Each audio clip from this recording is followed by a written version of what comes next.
believe the way we think and act is directly related to the context in which we have been brought up.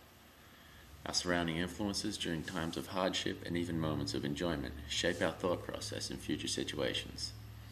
Throughout my life, I've been surrounded by both graffiti and graffiti culture.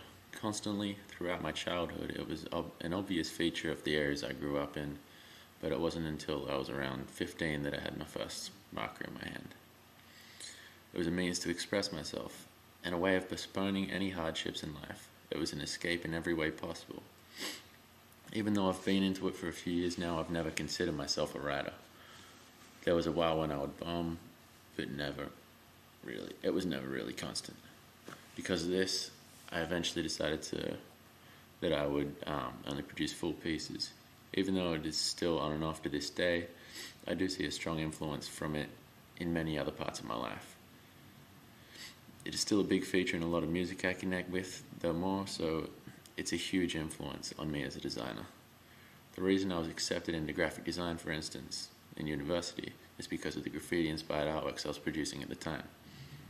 I have a definite draw to graffiti, and its influence can constantly be seen in my work.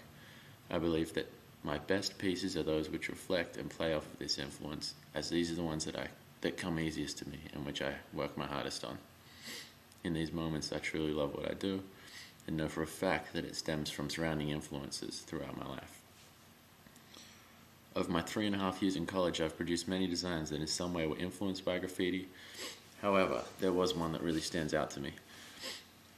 I wrote a book about a 2-year period in my life when I was dealing with new experiences, both good and bad. While thinking about how to lay out this book, I came to the realization that throughout this entire time, graffiti had been one of the few steady features in my life to which I had turned to for an escape.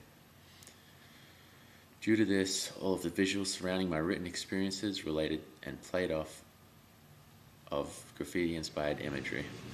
This was a moment when I really realized the extent to which graffiti was a part of my life and become a huge influence in my approach to design.